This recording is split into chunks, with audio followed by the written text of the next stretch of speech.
Deus da esperança que nos cumula de toda alegria e paz em nossa fé, pela ação do Espírito Santo, esteja convosco. Bendito seja Deus que nos reuniu no amor de Cristo. Quarto dia da novena, em preparação à solenidade de Pentecostes, celebrando esta Santa Missa e rezando a novena ao Espírito Santo, supliquemos ao doce hóspede da alma que renove a face da terra, que esta renovação comece pelos nossos corações.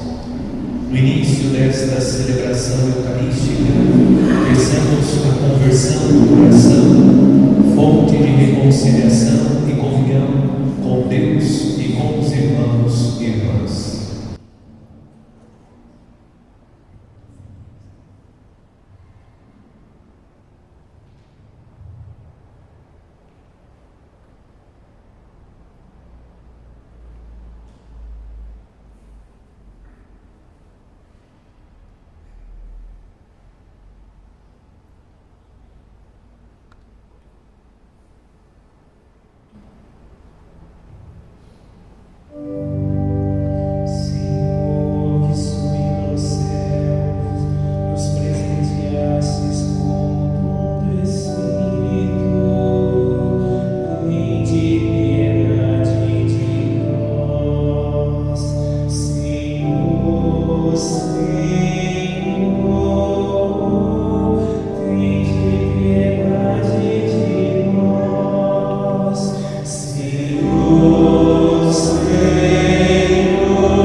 Deus Todo-Poderoso, tenha compaixão de nós, perdoe os nossos pecados e nos conduza à vida eterna. Amém.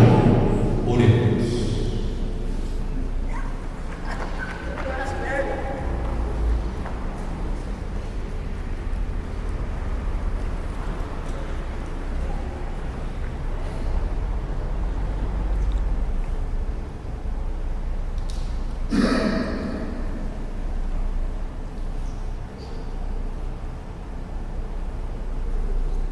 Nós nos pedimos, ó Deus, que venha a nós a força do Espírito Santo, para que realizemos fielmente a vossa vontade e a manifestemos por uma vida santa. Por nosso Senhor Jesus Cristo, vosso Filho, na unidade do Espírito Santo. Amém.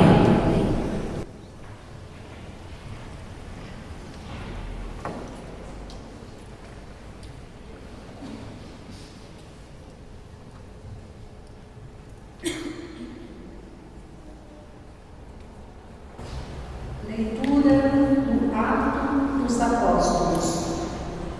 Enquanto Apolo estava em Corinto, Paulo atravessou as regiões montanhosas e chegou a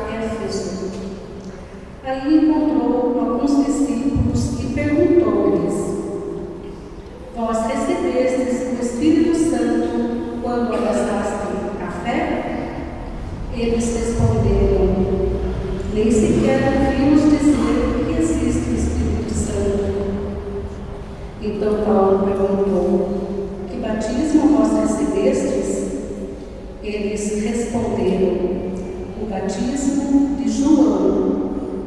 Paulo disse-lhes: João administrava um batismo de conversão, dizendo ao povo que acreditasse naquele que viria depois dele, isto é, em Jesus. Tendo ouvido isso, eles foram batizados no nome do Senhor Jesus. Paulo impôs-lhes as mãos e sobre eles desceu o Espírito Santo. Começaram então a falar em línguas e a profetizar. Ao todo, eram uns 12 homens. Paulo foi então à sinagoga e durante 3 meses falava com toda a convicção,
Naquele tempo, os discípulos disseram a Jesus: Eis, agora falas claramente e não usas mais figuras.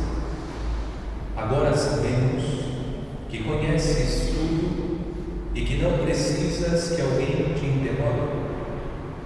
Por isso cremos que vieste da parte de Deus. Jesus respondeu: Credes agora?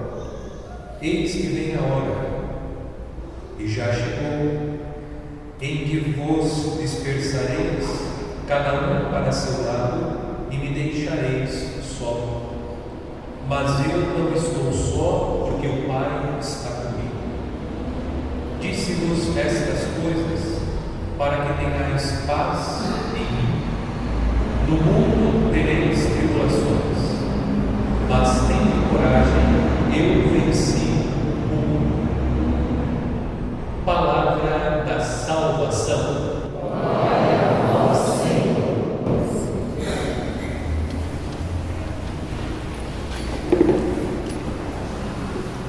Depois da solenidade da ascensão de nosso Senhor aos céus, nós vivemos a semana preparatória à solenidade de Pentecostes. Nós estamos rezando a novena que visa justamente a preparação para este grande acontecimento da história da Igreja, o derramamento do Espírito Santo sobre os apóstolos reunidos com Maria no céu. E nós fazemos este caminho preparatório meditando a palavra de Deus. Nesta semana nós vamos encerrar a leitura do capítulo 16 e começaremos a leitura do capítulo 17 do Evangelho segundo São João. Como tenho indicado exaustivamente, nós estamos acompanhando o discurso de despedida de nosso Senhor. Hoje Jesus está desmascarando os falsos profetas. Explico o que isso significa.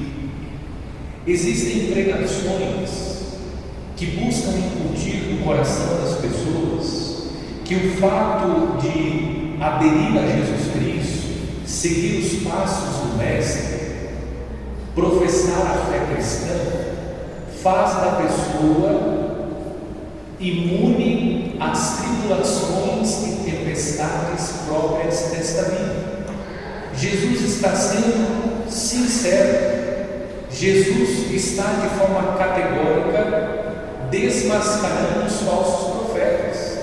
Não existe no mundo igreja que faça do homem e da mulher pessoa imune às tribulações e tempestades. Jesus está sendo claro. Disse: no mundo tereis tribulações.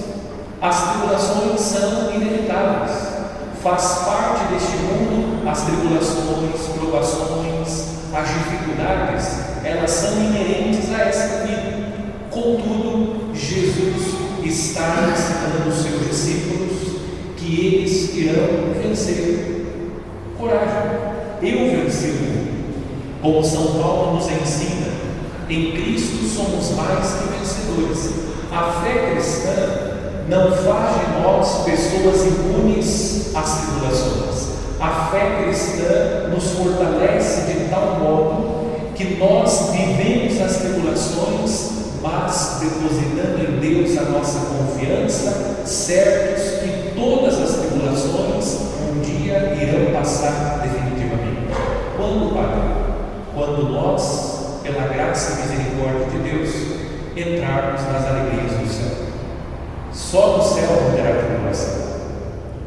Enquanto nós vivemos neste mundo, nós teremos tribulações, mas a fé cristã abre este horizonte, a certeza que existe uma vida plena onde não haverá tribulação, onde as lágrimas cessarão definitivamente. E a fé também nos fortalece, para que nós, fortalecidos pelo dom da fé, consigamos enfrentar as tribulações, consigamos encontrar as soluções para aquilo que podemos resolver, aquilo que não podemos, nós confiamos a Deus, fazemos a nossa parte, lutamos fortalecidos pela fé e caminhamos na certeza que um dia todos os sofrimentos que nós vivemos nesta vida serão definitivamente vencidos e superados. Na primeira leitura, São Paulo visita a comunidade cristã de Éfeso e São Paulo constata que, embora eles conheçam a fé cristã, eles não receberam o batismo do Espírito Santo. Eles ainda estavam com o batismo de João, que é o batismo de penitência. Eles desconhecem o Espírito Santo. A novena do Espírito Santo, quando ela foi decretada pelo Papa Leão XIII, o Papa quis justamente, atendendo o pedido daquela beata, Helena Guerra, quis que o Espírito Santo fosse mais conhecido. Eu posso dizer que a cada novena que nós vivemos, sempre pessoas me procuram depois, dizendo como foi bom viver a novena, como está sendo bom viver a novena, porque estou conhecendo o Espírito Santo. Isso significa que o Espírito Santo ainda é desconhecido. Nós acabamos estabelecendo um contato maior com a figura do Pai, com a figura do Filho, e o Espírito Santo fica desconhecido. É claro, quando nós prestamos um culto de adoração ao Pai e ao Filho, o Espírito Santo também é adorado. Mas durante a novena, nós queremos reconhecer e ao mesmo tempo conhecer a pessoa do Espírito Santo. Reconhecer que o Espírito Santo é aquele que nos santifica. O Espírito Santo é aquele que distribui os dons e carismas. O Espírito Santo é aquele que suscita na vida da igreja a diversidade de dons e carismas. O Espírito Santo é aquele que conduz a igreja. O Espírito Santo é aquele que vem como fogo abrasador e nos purifica. O Espírito Santo é a luz bendita, a chama que crepita, que ilumina o nosso caminho, as nossas ações, as nossas decisões. Sejamos amigos do Espírito Santo, porque dele cada um de nós é templo. O Espírito está em nós pelo batismo que um dia recebemos da igreja. Seguindo com a nossa meditação, neste quarto dia, eu gostaria de refletir sobre o diabo. E nós estamos refletindo sobre diferentes temas, tendo presente o testemunho da comunidade cristã dos Atos dos Apóstolos. Durante este ano, nós estamos na novena, olhando o exemplo da comunidade cristã dos Atos Apóstolos, e na escola da comunidade dos Atos Apóstolos, nós estamos, durante a novena, pedindo ao Espírito Santo que conceda-nos a graça que concedeu à comunidade dos Atos Apóstolos. Que o Espírito Santo conceda-nos as mesmas características da comunidade cristã dos Atos Apóstolos. Hoje eu gostaria de refletir sobre o diabo à luz de um versículo que está no capítulo 15 dos Atos Apóstolos, o versículo 3. O que diz o versículo? Quando Barnabé e Paulo terminaram de falar, Tiago tomou a palavra e disse: Irmãos, esse é o versículo que vai iluminar a nossa meditação nesta noite, fazendo uma retrospectiva para que aquilo que nós já refletimos possa calar nos nossos corações. No primeiro dia, meditando o versículo 42 do capítulo 2, nós acompanhamos as descrições que São Lucas fez sobre a comunidade dos Atos Apóstolos. Primeiro dia, eles eram perseverantes no ensinamento dos... Meu Deus, Espírito Santo, socorre a igreja que esqueceu. Eram perseverantes no ensinamento dos apóstolos.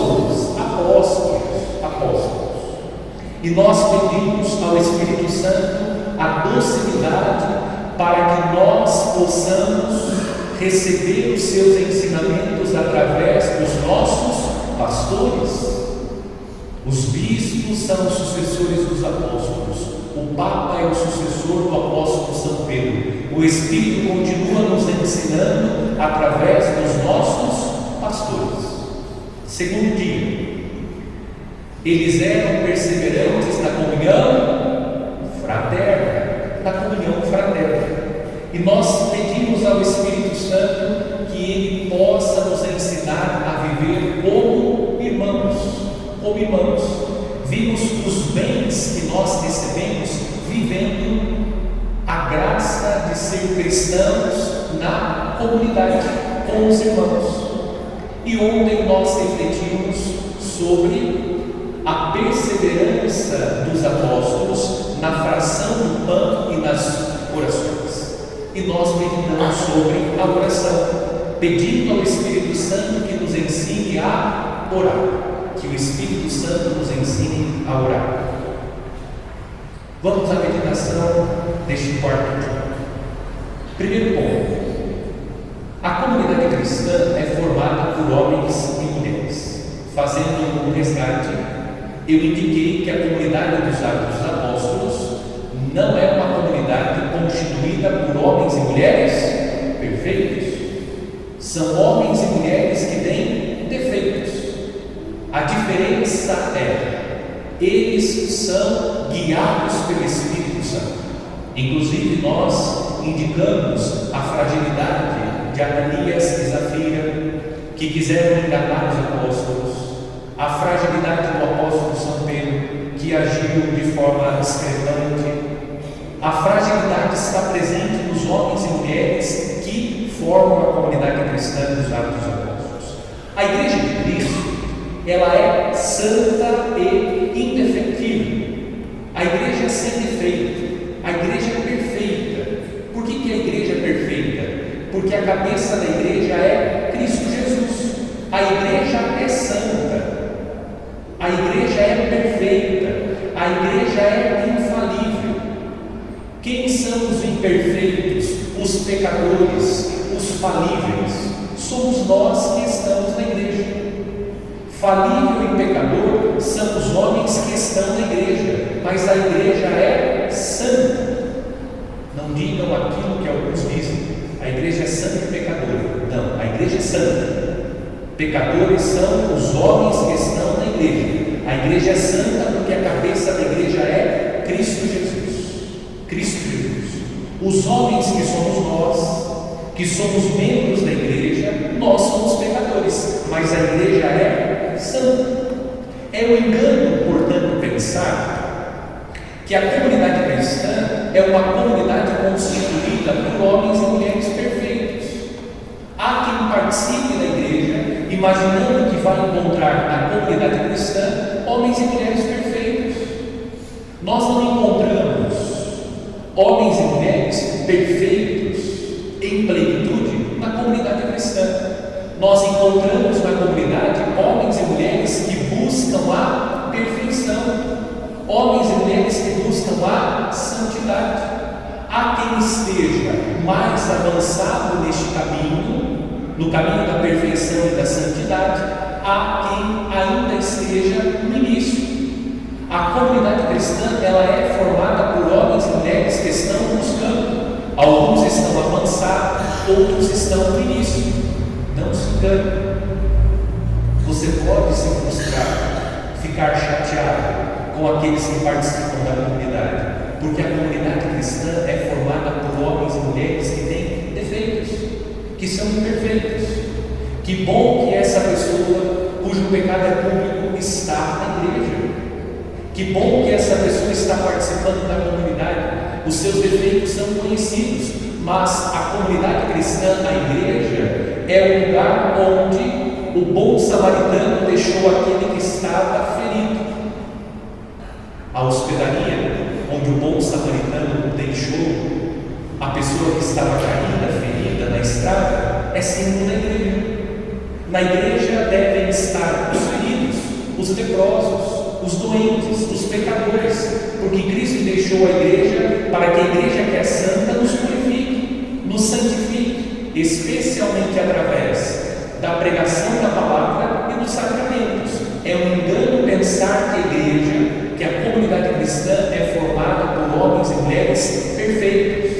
A comunidade é formada por pecadores, por homens e mulheres que têm debilidades.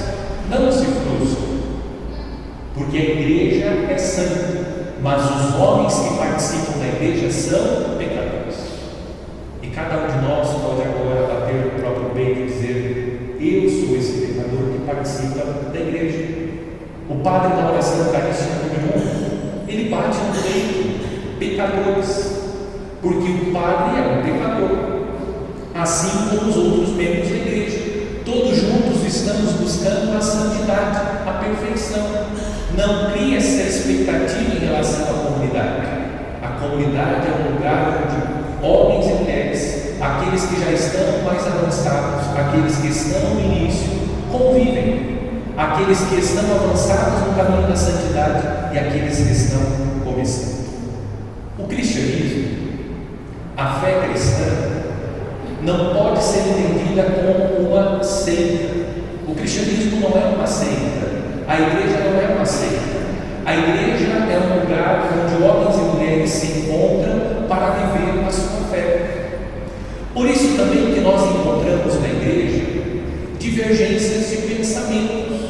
Preste bem atenção nisso que eu vou falar agora, porque muitas pessoas se equivocam sobre os homens da igreja porque não conseguem fazer essa separação. É um engano pensar que os cristãos são uniformes. A igreja católica não prega uniformidade. Vou repetir. A igreja católica não prega uniformidade. Isto é natural que exista no seio da comunidade divergências de ideias, de posicionamento político, de compreensão sobre a realidade social. Isso é natural, porque a comunidade cristã é formada por homens e mulheres que pensam diferente. E isso não é ruim. Nós precisamos entender que essa diversidade de pensamentos, isso faz parte da vida humana. O Espírito Santo não sufoca a diversidade, ao contrário, o Espírito Santo é aquele que fomenta a diversidade de dons, carismas, ministérios no seio da igreja. É natural, nós somos diferentes, e na comunidade cristã existem homens e mulheres que pensam de forma diferente, porque nós não somos uma seita. Na seita, todo mundo tem que pensar exatamente igual. Nós não somos uma facção, uma associação secreta, uma confraria, onde todas as pessoas precisam pensar exatamente umas iguais às outras. A Igreja Católica não é uma seita, não é uma facção, não é uma associação secreta, não é uma confraria. A Igreja Católica é uma comunidade de fiéis que tem pensamentos diferentes, mas que vivem a unidade. Agora, presta bem atenção para entender o que estou falando. No que diz respeito à doutrina e à moral, existe entre nós uma unidade. No que diz respeito à doutrina e moral, não há divergência. Por exemplo, a defesa da vida. Eu penso diferente. Eu acho que o aborto pode ser feito quando a mulher sofre uma violência. Não existe. Porque existe uma revelação divina sobre a defesa da vida. Está no mandamento da lei de Deus: não matarás. Não é possível divergir, porque existe uma revelação que é divina. Assim como Deus revelou, Deus disse que a vida deve ser defendida: não matarás. Nós vamos defender a vida do início até o declínio natural. No que toca à doutrina e à moral da igreja, não há divergência entre nós. Mas em relação a outros temas, pode existir divergência entre nós. Nós somos unânimes e estamos unidos na doutrina e na moral da igreja. Nos outros temas, nós podemos divergir. Mas em relação às questões pastorais, você pode divergir. Eu entendo que essa pastoral ela será edificante para a comunidade. Outro pode pensar, eu entendo que ela não será edificante para a comunidade. Nas questões sociais, alguns defendem que este tipo de política social vai favorecer mais os pobres. Outros têm uma outra compreensão. Isso faz parte. E isso está presente na comunidade cristã. Alguns são desta linha de filosofia, outros são desta. Uns têm esse posicionamento político, outros têm esse. Isso é natural que exista na comunidade. E nós precisamos aprender que essas divergências, elas são saudáveis. O que nós não podemos fazer é viver esta polarização radical que vê o outro que pensa diferente de mim como inimigo que eu preciso destruir. De ambos os lados isso está acontecendo. De ambos os lados. Nós não devemos ver aquele que pensa diferente de nós como inimigo que nós precisamos destruir. Nós, como cristãos, precisamos estar atentos que a diversidade de nomes, carismas, ministérios, isso é fruto do Espírito Santo. Que bom que existem pessoas que pensam diferente de mim. Precisamos aprender a conviver com aqueles que pensam diferente de nós. Nós queremos viver o clube do Bolinha e da Luluzinha. É o que nós queremos viver. Queremos andar só com pessoas que pensam exatamente como eu penso. Isso é próprio de alguém que quer montar o clube do Bolinha e da Luluzinha. Igreja Católica não é clube de Luluzinha e muito menos do Bolinha. Igreja Católica é uma comunidade de fiéis que pensam diferente, mas que são capazes de viver a unidade a partir da doutrina e da moral. Cristãos que sentam para conversar, mesmo que o outro pense diferente de mim.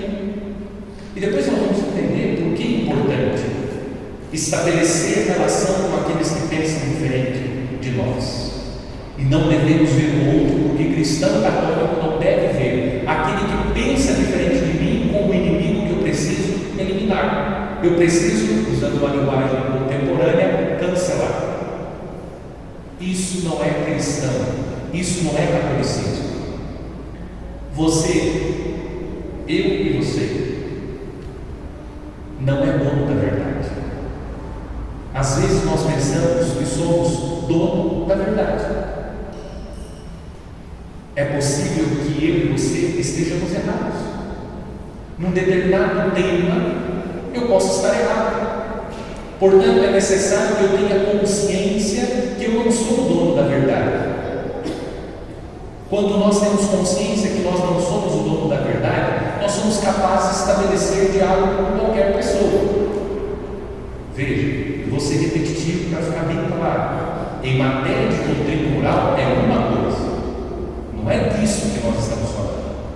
Nós estamos falando de outras coisas que fazem parte da vida comunitária, da vida social, e que nós, como cristãos, precisamos aprender a dialogar, porque o tema da nossa meditação hoje é o diálogo. Segundo ponto, aprender a dialogar. A comunidade cristã dos Atos dos Apóstolos, e por este motivo eu pensei no versículo do capítulo 15, tinha problemas. Era uma comunidade formada por homens e mulheres que têm imperfeições, naturalmente uma comunidade que tinha problemas. Entre eles está a questão da circuncisão. O texto que nós ouvimos, o versículo, está no contexto da discussão sobre a circuncisão, que é um rito próprio da religião judaica. Os cristãos estavam discutindo aqueles pagãos que querem vir para o cristianismo, eles precisam passar pelo rito de circuncisão? Foi um problema no início da igreja, e eles estão justamente refletindo sobre essa situação, tentando encontrar uma solução. Qual foi o caminho que os apóstolos encontraram, escolheram para responder à questão? O diálogo. Se você ler o texto, você vai constatar, o versículo que eu pensei já está indicando que existiu entre os apóstolos um diálogo. Alguns defendiam que era necessária a circuncisão. Outros se posicionavam de forma contrária. Através do diálogo, reunidos, os apóstolos e os anciãos, pelo diálogo, chegam a uma resposta. Não é necessária circuncisão? Através do diálogo. Após um longo tempo de reflexão, diz a Escritura, os apóstolos e anciãos decidiram. O versículo diz o seguinte, vou repetir o versículo. Quando Barnabé e Paulo terminaram de falar, Tiago tomou a palavra e disse: irmãos, ouviram. Eles ouviram Barnabé e Paulo, depois ouviram Tiago, também Pedro falou, depois eles tomaram uma decisão. Isso significa o quê? Que a comunidade encontrou um método para resolver os problemas, o diálogo. Porque na comunidade tem problema? Tem. Na sua casa tem problema? Tem. No seu trabalho? Tem. Onde tem um ser humano tem problema. Agora os apóstolos nos ensinam, a comunidade dos Atos dos Apóstolos nos ensinam como resolver os problemas através do diálogo. Agora o que é o diálogo? O diálogo exige fala e escuta. O monólogo é o que está acontecendo aqui, só eu estou falando. Vocês têm que ficar quietinhos. Só eu falo, isso é um monólogo. O diálogo supõe, eu falo, você escuta, você fala e eu escuto. Agora, a fala precisa ser com caridade. Caridade. Você tem o direito de falar, mas você deve falar com caridade. A caridade é fundamental para que o diálogo possa fluir e atingir o objetivo que ele deve atingir. Qual é o objetivo? Dirimir a questão. Eu preciso encontrar uma solução para o problema. E através do diálogo, falando com caridade, você chega à solução para o problema. Escuta. Escutar com respeito. Você fala com caridade, mas também você precisa escutar com respeito. Falar com caridade significa utilizar as palavras adequadas. Você precisa usar as palavras adequadas. Escutar com respeito significa escutar com atenção. Vamos dialogar. Você tira o celular do bolso, enquanto a mulher vai falando, você vai resolver os problemas do celular. Isso não é escutar com respeito. Ou você, mulher, vamos conversar. Vai falando enquanto eu vou fazendo a comida e limpando a casa. Isso não é escuta com respeito. É preciso dar a devida atenção àquele que fala. Eu preciso olhar e mais fazer silêncio. Talvez hoje a maior dificuldade seja a escuta. Eu vejo quando atendo as pessoas. As pessoas falam, e depois, quando você começa a falar e orientar, as pessoas começam a interromper. Você vê a dificuldade que as pessoas têm hoje para escutar. Essas pessoas somos nós. Nós não deixamos o outro falar. Passamos 2 horas falando, quando o outro vai falar, começa a interromper. E com todo respeito, parece que isso é mais comum nas mulheres. Então estejam mais atentos, todos nós, mas estejam mais atentos. Nós precisamos falar com caridade, mas também precisamos saber escutar com respeito. E escutar com respeito significa dar atenção àquele que está falando sem interrupção. Deixe o outro falar. Vai chegar o seu momento e você vai poder falar o quanto quiser, mas aprender a escutar. Sem essas coisas não se alcança o quê? A compreensão. Você não consegue compreender e entender o outro, porque você não está ouvindo atentamente e de forma silenciosa o que o outro está dizendo. Agora, entender, compreender não significa concordar. Você escuta, você entende o que o outro está falando, mas nem sempre você vai concordar. É assim.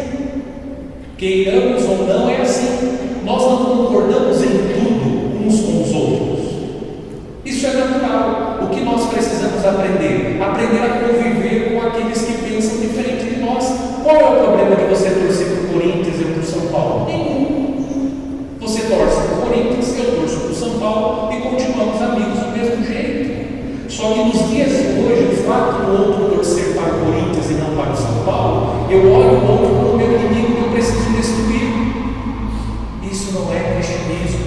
não é catolicismo. Nós precisamos entender que nós não somos o dono da razão, o dono da verdade. E quando nós vamos estabelecendo esse diálogo com o outro através da fala, com caridade e da escuta respeitosa, nós vamos naturalmente crescendo, porque o outro vai nos interpelando.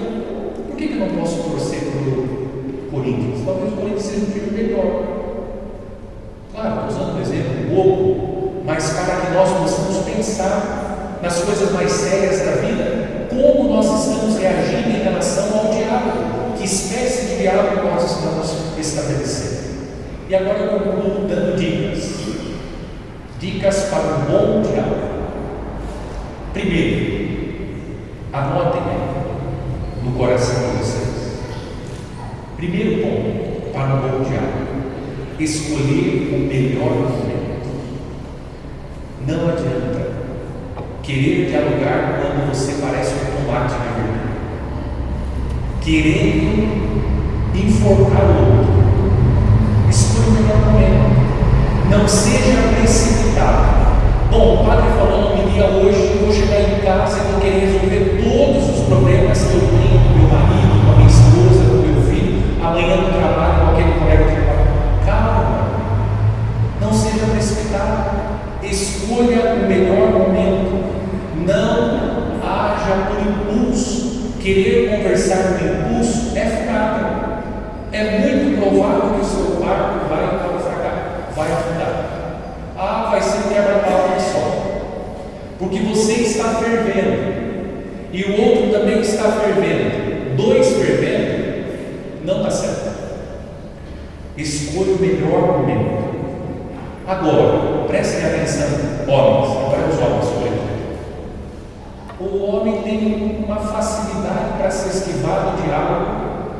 É um mago, liso que só ele. Cuidado. Não prorrogue demasiadamente o diálogo, porque a panela de pressão vai estourar. Muitos casamentos acabam porque não existe diálogo. Vai prorrogando, vai prorrogando, vai prorrogando. Chega um momento que a panela de pressão explode. Então, ambos os lados, não prorroguem demasiadamente o diálogo. Porque também você, mulher, se você vai prorrogando, você vai explodir. É preciso ter o bom senso, o equilíbrio. Escolha o melhor momento.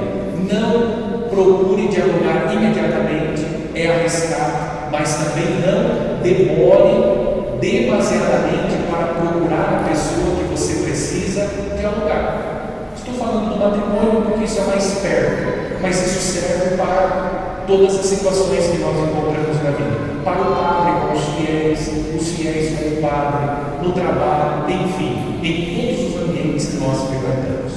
Primeira dica, então: escolha o melhor momento. Melhor momento. Segunda dica: não se coloque como o dono da verdade. Não chegue para dialogar com a pessoa como se você fosse o dono da verdade, como se você estivesse certo ou outro está errado. Portanto, o diálogo é só para comprovar que você está errado. Só para isso. Você já vai estragar tudo. Não se coloque diante do outro, mesmo que esteja visível, nítido para você que o outro está errado, mas se aproxime dele com respeito. A escuta respeitosa vai dizer um monte de coisa que você vai ter vontade de pular da cadeira com os dois pés no peito do sujeito ou da sujeita. Mas não se coloque como o dono da verdade. Você pode ter entendido errado. E como isso acontece? Existem pessoas que brigam porque na verdade não entendeu o que o outro disse, ou porque a informação chegou errada. Como ela não entendeu corretamente o que o outro disse, ela já brigou com o outro, não conseguiu dialogar. Cuidado. Quantas vezes nós nos equivocamos sobre pessoas? Você imagina, essa pessoa é meio difícil. Depois você vai convivendo com ela, você, nossa, não é nada daquilo que eu imaginava. Por quê? Uma compreensão errada. Porque você pode ter entendido de forma errada o que a pessoa disse ou o que a pessoa é. Também. Você pode Por isso, considere que você também é falível. Talvez você tenha consciência que você está certo, mas pode ser que você esteja errado. Então considere, quando você procurar alguém para conversar, que você pode estar errado, mesmo que as coisas estejam assim, claríssimas, que você está certo, mas considere, pode ser que esteja errado, pode ser que esteja errado. Se aproxime da pessoa não como dono da verdade. Terceira dica: pense e reflita antes de falar, escolhendo as melhores palavras. Pense primeiro. É importante aquilo que nós conversávamos ontem na meditação. A oração, ela retarda algumas decisões. Você deve primeiro pensar e refletir. O que está acontecendo? Onde está o possível erro? Quais são os meus erros? Pense em você, não pense no outro. Reflita sobre você e pense o que você vai falar. Por quê? Dependendo da forma como você fala, você perde a razão. Você machuca o outro. Você fere profundamente o outro. Tome cuidado. Pense quais são as palavras mais adequadas, para que você não coloque as palavras e machuque o outro, ou talvez se expresse mal e não seja compreendido. Considere o seu interlocutor. O que eu quero dizer? Se você está falando com o seu marido, se você está falando com a sua esposa, não se esqueça, você está falando com o seu marido, você está falando com a sua esposa. Se você está falando com o seu filho, com a sua filha, é com o seu filho, é com a sua filha que você está falando. Se você está falando com um colega de trabalho, é com um colega de trabalho. Porque às vezes, especialmente na vida matrimonial, o cônjuge se dirige ao outro como se o outro fosse o filho ou a filha dele ou dela. Você não está falando com o seu filho, com a sua filha. Você não está falando com o seu colega de trabalho. Você precisa considerar quem é a pessoa. Quem é o seu interlocutor? Com quem eu preciso conversar? Você precisa refletir a partir disso, escolhendo as palavras, considerando quem é a outra pessoa. Pense e reflita antes de falar. Escolha as melhores palavras. Quarto, não lave as suas roupas sujas na lavanderia do vizinho. Cuidado. Às vezes a pessoa quer resolver as questões lavando primeiro a roupa suja na lavanderia do vizinho. Você vai primeiro contar para todo mundo o que está acontecendo, para depois procurar a pessoa e resolver a questão. Isso é péssimo. Aqui eu usei um eufemismo para dizer fofoca mesmo. Cuidado com isso, não faça isso. Isso é péssimo. Se você vai primeiro procurar outras pessoas, vai contar o que aconteceu, é lavar a roupa suja na lavanderia do vizinho. Você tem que lavar a roupa suja na sua casa. É na sua lavanderia que você deve lavar a sua roupa suja. Fofoca é uma desgraça, é um câncer na vida da comunidade, na família, no ambiente de trabalho. Se você tem alguma coisa com a pessoa, seja homem o suficiente, seja mulher o suficiente para procurar a pessoa. Não fique procurando os outros. Procure as amigas, os amigos, o pai, a mãe. Seja homem, seja mulher. Olhe nos olhos da pessoa e converse com adultos. Criança dá para considerar. Adolescente, jovem já não dá muito. Nós precisamos ser adultos. Nós estamos falando aqui hoje que é natural que existem divergências, problemas. Isso faz parte da vida. O que nós precisamos ser é maduros para lavar a roupa suja. Não envolva outras pessoas. Siga o conselho de Jesus. Correção fraterna. Chame o outro, converse com o outro. É com ele que você tem que resolver. Não fique fofocando. Não fique lavando roupa. Não fique falando mal das pessoas. Isso é péssimo.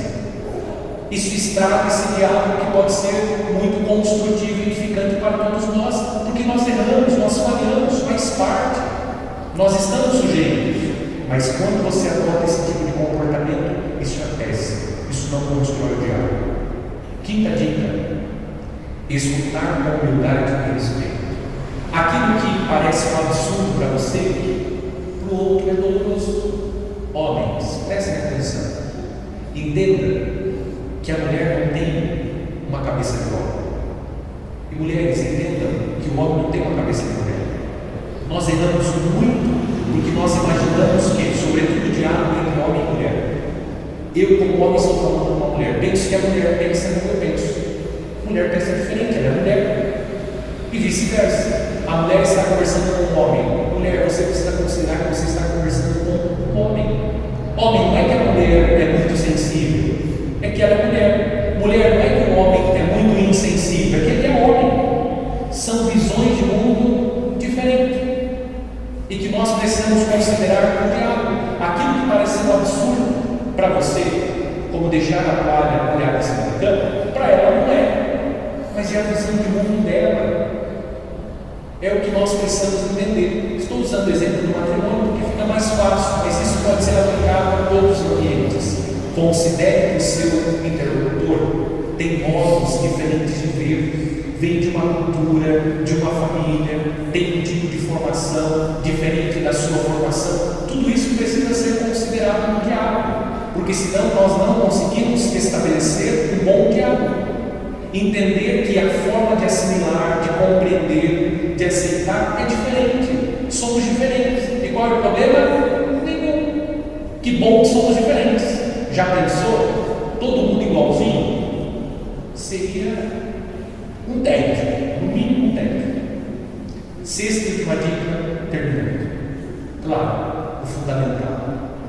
Reze pedindo ao Espírito Santo. Porque nós somos um bando de cabeça dura. O coração peludo, como dizem.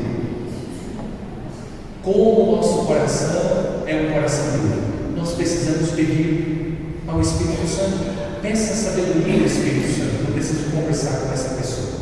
Primeira coisa, rezar. Eu deixei por última a oração, porque o que precisa ficar sobretudo no coração de vocês é a oração. Para ter um bom diálogo, eu preciso rezar, orar, pedir ao Espírito Santo o quê? Sabedoria. Peça ao Espírito Santo, que nós refletimos ontem.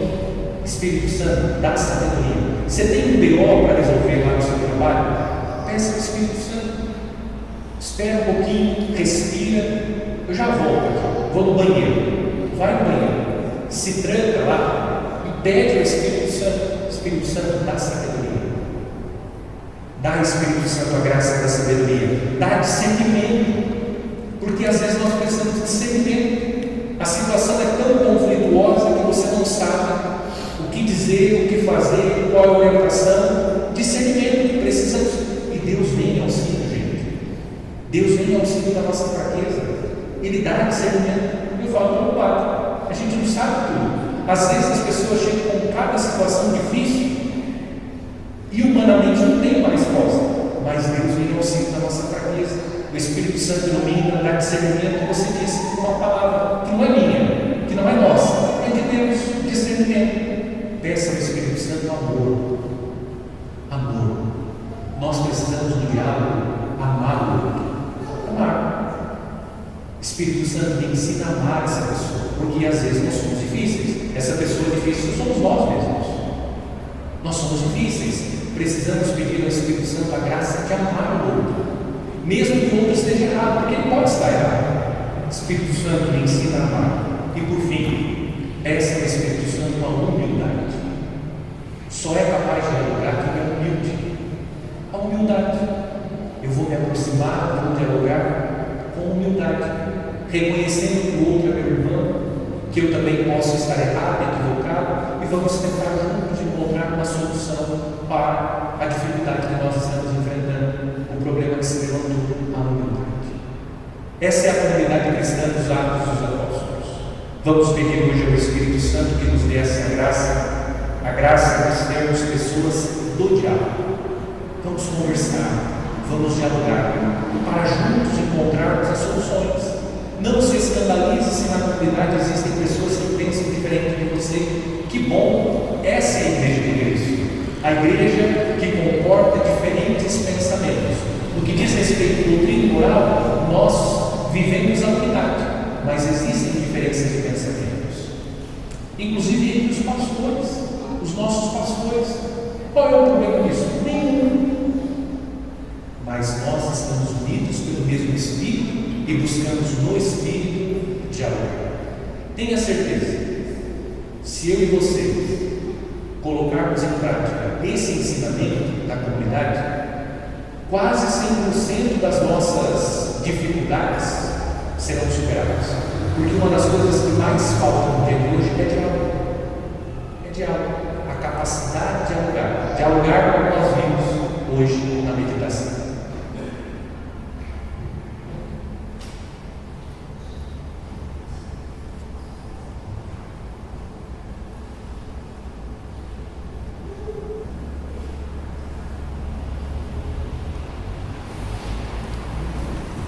Irmãos e irmãs, celebrando a novena ao Espírito Santo de Deus, rezemos confiantes, apresentando a Jesus as nossas preces. Jesus saiu de Deus para nos revelar o amor do Pai e enviou o Espírito Santo para nos ajudar nas provações. Sustentados por esta fé, supliquemos todos juntos, dizendo: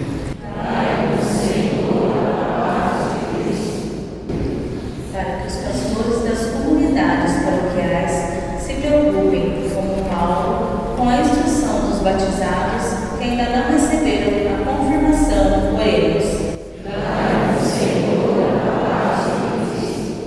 Para que os responsáveis que se acham comprometidos nas realidades públicas e sociais, ao serviço dos cidadãos, colaborem no desenvolvimento da dignidade de todos eles, por eles.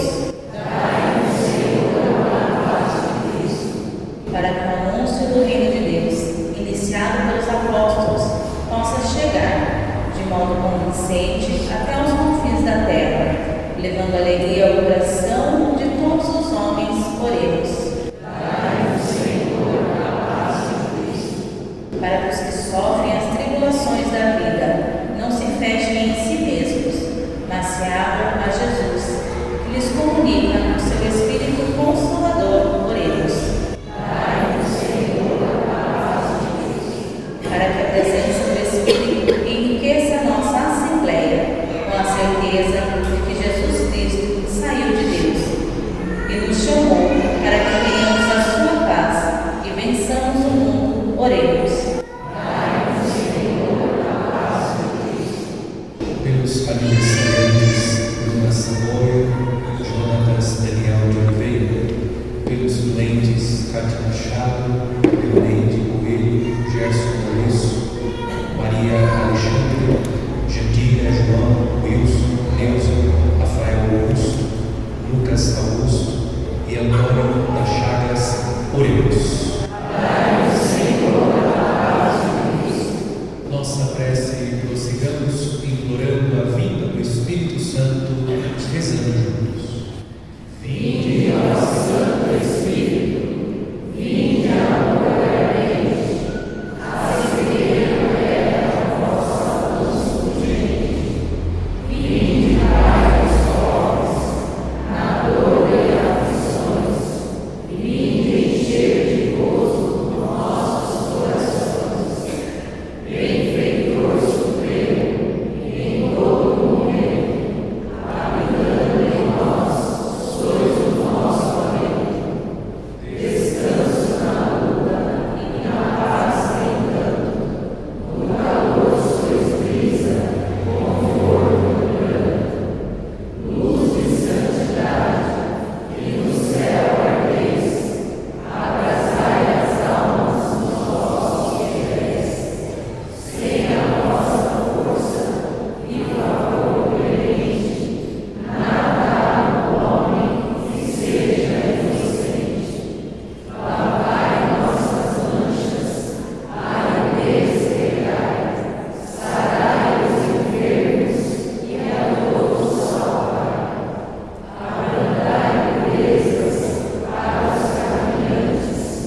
possa purificar-nos e dar a nossos corações a força de vossa graça. Por Cristo nosso Senhor. Amém. O Senhor esteja convosco. Corações ao alto. Demos graças ao Senhor nosso Deus. Na verdade, é justo e necessário, é nosso dever e salvação dar-vos graças sempre e em todo lugar, mas sobretudo neste tempo solene em que Cristo, nossa Páscoa, foi imolado. Por ele, os filhos da luz nascem para a vida eterna, e as portas do reino dos céus se abrem para os fiéis redimidos. Nossa morte foi redimida pela sua, e na sua ressurreição ressurgiu a vida para todos.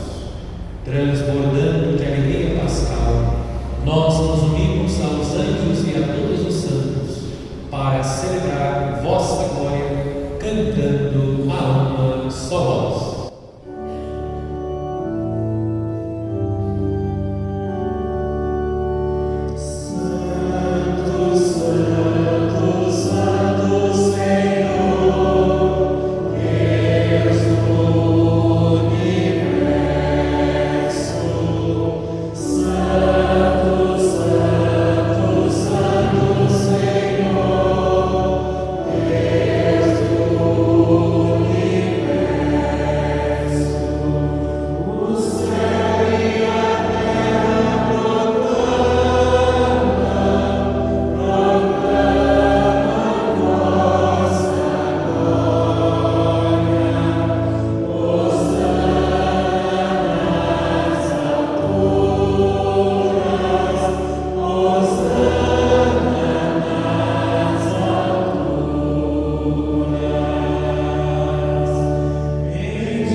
Na verdade, vós sois santo, ó Deus do universo, e tudo que criastes proclama o vosso louvor, porque por Jesus Cristo, vosso Filho e Senhor nosso, e pela força do Espírito Santo, dais vida e santidade a todas as coisas, e não cessais de reunir o vosso povo, para que vos ofereça em toda parte, do nascer ao pôr do sol, um sacrifício perfeito. Santificai o vosso povo. Por isso nós vos suplicamos, santificai pelo Espírito Santo as oferendas que vos apresentamos para serem consagradas, a fim de que se tornem o corpo e o sangue de Jesus Cristo, vosso Filho e Senhor nosso, que nos mandou celebrar este mistério.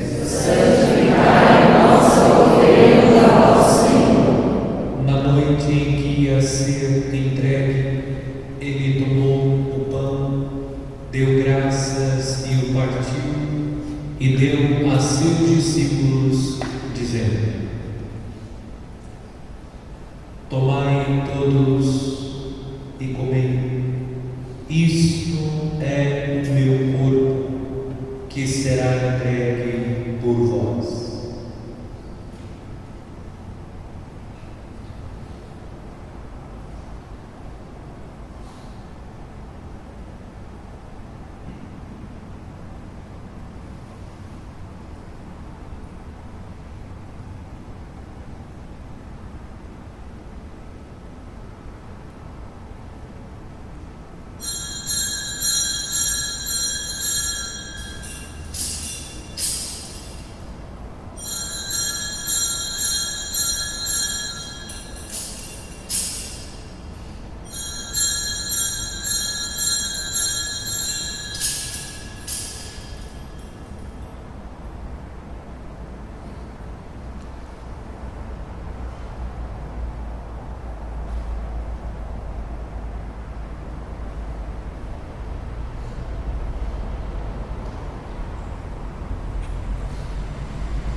novamente e o deu a seus discípulos, dizendo: Tomai todos e bebei, este é o cálice do meu sangue, o sangue da nova e eterna aliança, que será derramado por vós e por todos, para a remissão dos pecados.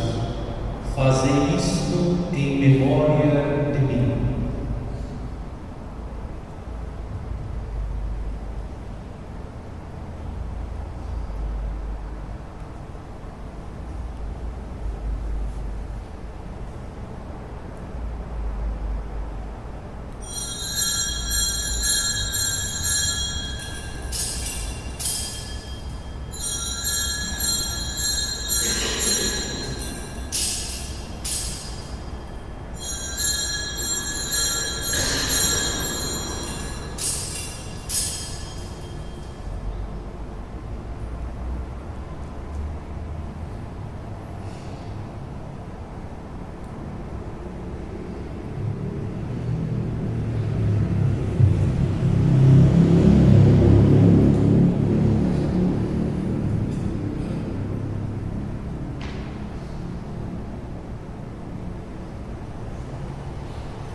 Este sacrifício de vida e santidade.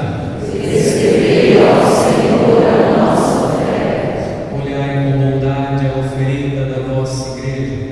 Reconhecei o sacrifício que nos reconcilia convosco. E concedei que, alimentando-nos com o corpo e o sangue do vosso Filho, sejamos repletos do Espírito Santo e nos tornemos em Cristo um só corpo e um só Espírito. Fazei de nós um só corpo e um só Espírito. Que Ele faça de nós uma oferenda perfeita para alcançarmos a vida eterna com os vossos santos, a Virgem Maria, Mãe de Deus, São José, seu esposo, os vossos apóstolos e mártires, Santa Rita de Cássia e todos os santos que não cessam de interceder por nós na vossa presença. Fazei de nós uma perfeita oferenda. E agora nós vos suplicamos, ó Pai, que este sacrifício da nossa reconciliação estenda a paz e a salvação ao mundo inteiro. Confirmai na fé e na caridade a vossa igreja, enquanto caminha neste mundo. O vosso servo, o Papa Francisco, o nosso bispo Borbônio, com os bispos do mundo inteiro, o clero e todo o povo que conquistastes. Lembrai-nos, ó Pai, da vossa igreja. Atendei às preces da vossa família que está aqui na vossa presença. Reuni em vós, Pai de misericórdia, todos os vossos filhos e filhas dispersos pelo mundo inteiro. Lembrai-nos, ó Pai, dos vossos filhos. Acolhei com bondade no vosso reino os nossos irmãos e irmãs que partiram desta vida.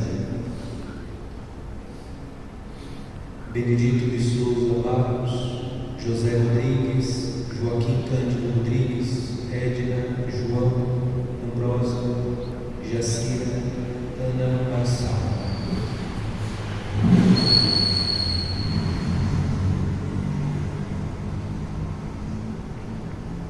e todos os que morreram na vossa amizade.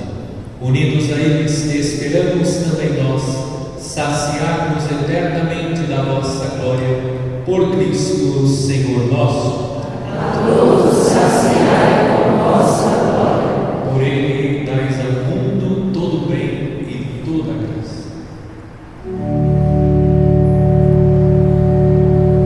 Por Cristo, com Cristo e em Cristo,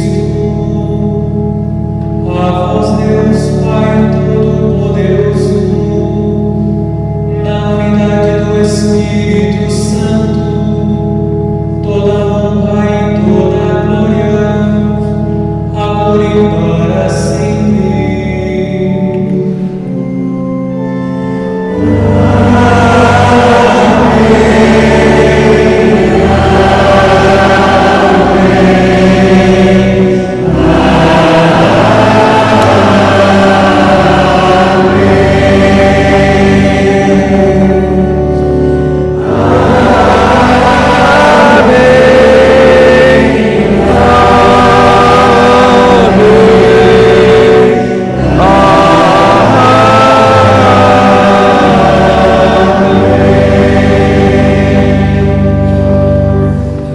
Guiados pelo Espírito de Jesus, iluminados pela sabedoria do Evangelho, ousamos dizer: Pai nosso que estais nos céus, santificado seja o vosso nome.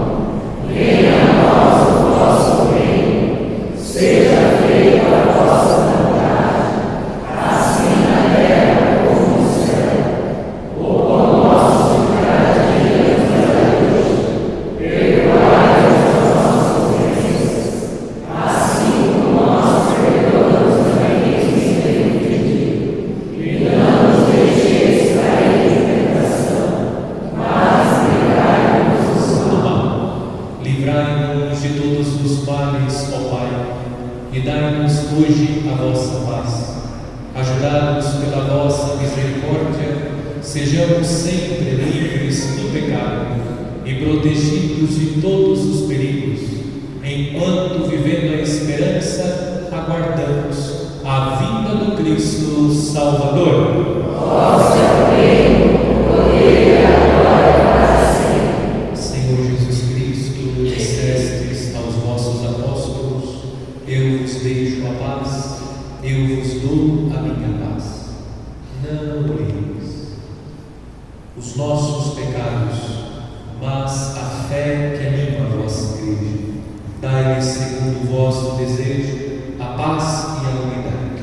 Vós que sois Deus com o Pai e o Espírito Santo. Amém. A paz do Senhor esteja sempre convosco. O amor de Cristo nos une.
Eis o Cordeiro de Deus que tira o pecado do mundo. Senhor, eu não sou digno de que entreis em minha morada,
abençoou e fazei passar da antiga à nova vida aqueles a quem concedestes a comunhão dos vossos mistérios.